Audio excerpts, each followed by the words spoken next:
Hello, everybody.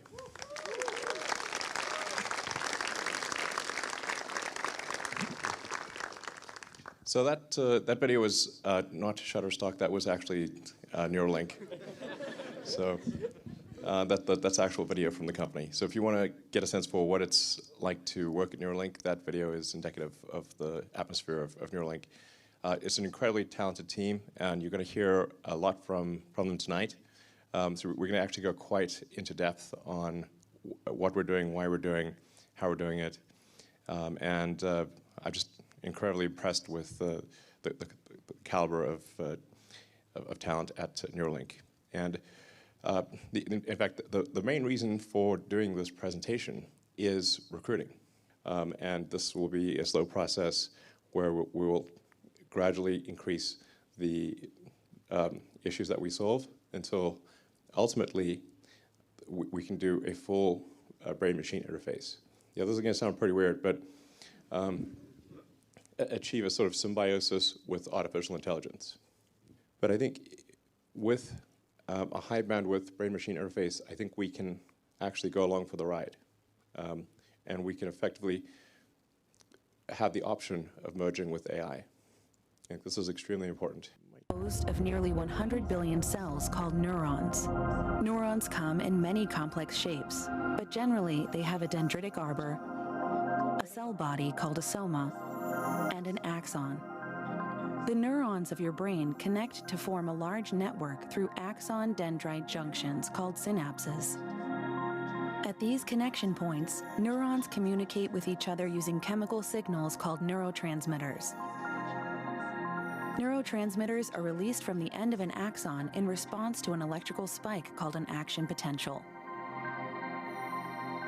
When a cell receives enough of the right kind of neurotransmitter input, a chain reaction is triggered that causes an action potential to fire, and the neuron to in turn relay messages to its own downstream synapses. Action potentials produce an electric field that spreads from the neuron and can be detected by placing electrodes nearby, allowing recording of the information represented by a neuron.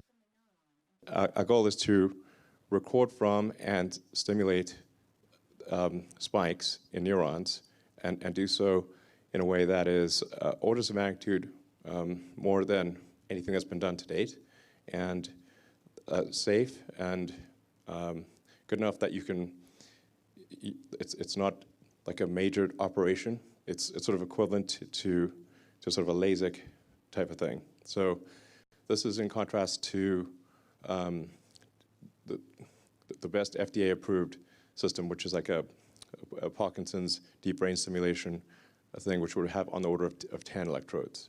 So the system, even in version 1 that we're going to unveil today, is capable of 1,000 times more electrodes than the best system out there, and they're all read and write. So this is really quite, I think, I mean, for something to be 1,000 times more than what is publicly approved is quite a big difference. So there's very tiny threads that are about a tenth, roughly, of the cross-sectional area of a human hair. So they're extremely tiny threads. In fact, the threads that we have, like I said, even in version 1, are about the same size as a neuron. So if you're going to go stick something in your brain, you want it to not be giant, you want it to be tiny, and to be approximately on par with the things that are already there, the neurons. You really need this to be done with a robot, because it's very tiny and it needs to be very precise. So you don't want to pierce a blood vessel. So when so each thread, the robot looks sort of basically through a microscope and inserts each electrode specifically, bypassing any vasculature, any kind of like blood vessel, and making sure that it can be inserted without causing trauma or minimal trauma. So just to give you a sense of scale, this is how tiny the threads are. That is not even a big finger, that is a small finger. So these threads are just like I said, way smaller than a hair, and there's 1,000 of them.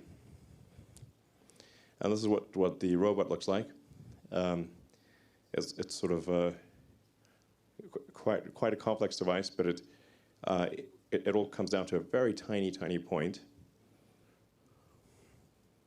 So we want to just like, you see the robot on the left, and then what looks like the needles for insertion next to a penny, but in fact the actual needle that gets inserted is way tinier. It's that little tiny thing at where the arrow is pointing. That's actually the size of the needle. It's about 24 microns in diameter. It's so small you can't really even see it in the picture with the penny. You can get a sense for the robot doing the electrode insertion. That's a very zoomed in view. So they're all very tiny, and the robot is very selectively applying them very delicately. And then this is what the chip looks like. So action potentials.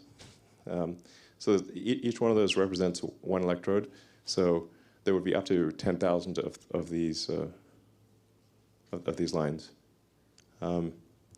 The operation on a per chip basis, it involves just a 2 millimeter incision, which is dilated to 8 millimeters, and then the chip is placed through that, and then it goes back to being 2 millimeters, and you can basically glue it shut. You don't even need a stitch. And then the interface to the chip is wireless. So you have no wires poking out of your head. Very important. So it's basically Bluetooths to your phone. Because we'll have to watch the App Store updates for that one. Make sure we don't have a driver issue. And we hope to have this aspirationally in a human patient before the end of next year. So this is not far. I'm Max Hodak. I'm the president of Neuralink. So I've wanted to build a neural interface has really been like a central goal of my life for basically as long as I can remember.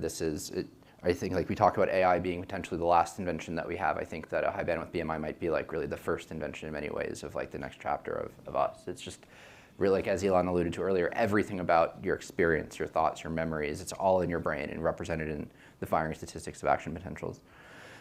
We knew, as Elon mentioned, that whatever we built, we wanted it to be completely wireless.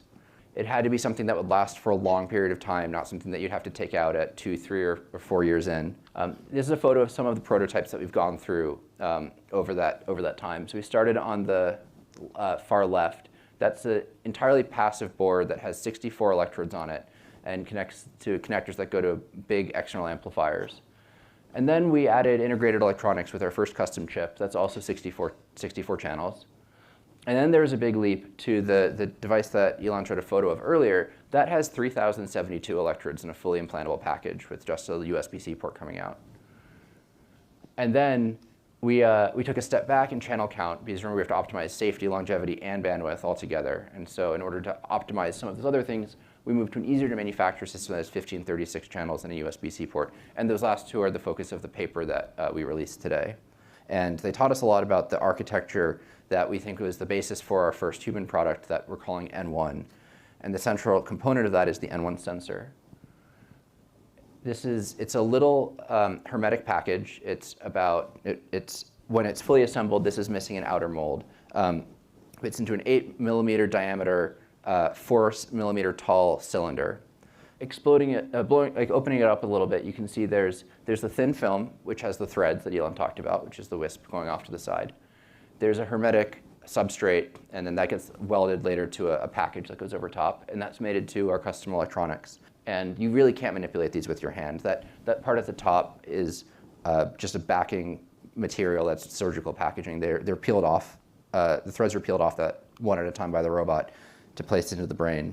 And the first impetus for this is just you have to place these threads. You can't manipulate these threads. You need a robot. And then that grew into understanding where the blood vessels are and imaging into the tissue, and the surface of the brain moves because you're breathing and you have a heartbeat, and there's lots of complexity of dealing with this incredibly high entropy substrate. And so the N1 implant We can place, as Elon mentioned, many of these, possibly up to 10.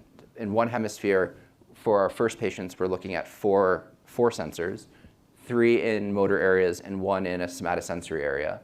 And that connects wirelessly through the skin to a wearable device that we call the Link, which contains a Bluetooth radio and a battery. It'll be controlled through an iPhone app. You won't have to go to a doctor's office and have them have an exotic programmer to configure it. And so for the first product, we're really focusing on 3 distinct types of control. The first is giving patients the ability to control their mobile device, because we heard from over and over again from patient groups that if you have to have a caretaker around to press buttons for you, what's the point? You might as well have them do the thing. You have to get self-sufficient using the devices on your own. But we are working as hard as we can towards our first in-human clinical study next year. We developed this robot that can rapidly and precisely insert hundreds of individual threads representing thousands of distinct electrodes into the cortex in less than an hour. This tool allows a surgeon to aim between the blood vessels that cover the surface of the brain with micron-scale precision. Here, the robot is selecting individual electrode threads and placing them into the brain in the pre-planned location with remarkable accuracy and repeatability. When you think of traditional neurosurgery, you probably think of something very invasive. Traditional surgery on the brain isn't something that patients ever look forward to or are excited about, except in the most dire circumstances. Usually a clamp is attached to the skull to keep it rigidly immobilized to the operating table. We often shave all or most of the patient's hair. Patients can end up with large visible scars. At Neuralink, we want to create an entirely different patient experience, something more like LASIK. We even want this to be possible under conscious sedation. That means you can get rid of the complexity and the risk of general anesthesia, as well as many of the unpleasant side effects, nausea, sore throat from a breathing tube.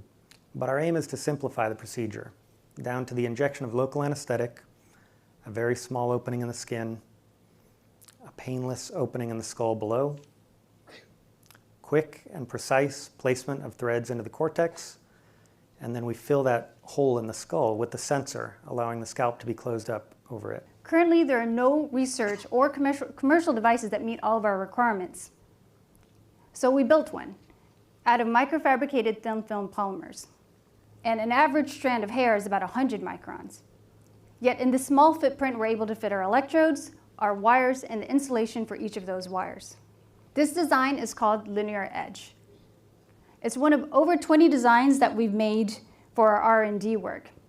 We've progressively been increasing the number of electrodes per thread without significantly increasing the width of each of these threads at the base. Next, we assemble the electronics and then also attach a wired lid using a laser welding process. These 2 steps have required a lot of internal development as well. The result is the sensor that's ready for final assembly and implants into the body. Since the start of Neuralink, we've gone through 3 major revisions to the analog pixel, progressively improving both the size and power while maintaining performance. And our latest pixel on the right is at least 5 times smaller than the known state-of-the-art of similar architecture with 1 pixel dedicated per electrode, as published in the academic literature. All of these functionalities that I outlined are integrated into a single 4x5 millimeter silicon die. This is in fact traces of a bunch of electrodes that came off of one of our devices, a bunch of electrodes from a single thread. And each trace shows you the voltage waveform in time as it's coming off of one of those threads. We have algorithms that can detect these spikes in real time as they're happening. And that allows us to collect data that looks something like this. This is what we call a spike raster. So each row there represents 1 channel of recording, and time goes from left to right. And each of those little tick marks is the time of a single spike in action potential. Now, if you look at that, you might think that looks pretty messy and it's not clear what's going on. But I'm going to do a little trick. I'm going to take those neurons and I'm going to rearrange them so that they're in the order of the tuning that they have, just as I told you about those 2 neurons. And if you do that, look what happens. Now suddenly structure emerges. And I think you'll agree, looking at that that there's information in that stack of neurons that tells you about the movement. And that's exactly what we want to do. We want to do that kind of magic in an automated way to read out the movement. The way we do that is by building something that we call decoding algorithms. These are mathematical algorithms that we tune based on data like these to be able to take in just those rasters of spiking activity and output the movement that the person wants to make. For these little fake data, I built a very, very simple decoder, and sure enough, it's able to capture the intended movement. This is what we want to do on a bigger scale. That even if you're not actually making the movement, even if you're just thinking about the movement, or even if you're watching someone else make movement, the cells in motor cortex respond in a similar way. With that, we think that people will be able to get naturalistic control over the computers, not just a mouse, but also a keyboard, game controllers, and potentially other devices. That's what we're trying to do. So potentially, with a device like this, you could restore speech to a paralyzed person who's no longer able to talk. But there's no reason in principle that we can't reach all of motor cortex. And that would give us access to any movement that a person thinks about, any movement at all. A person could imagine running or dancing or even kung fu, and we would be able to decode that signal. What Neuralink wants to do is to give people the ability to tap into those representations, to get better access to that information, both to repair broken brain circuits and also to ultimately give us better access to better connections to the world, to each other, and to ourselves.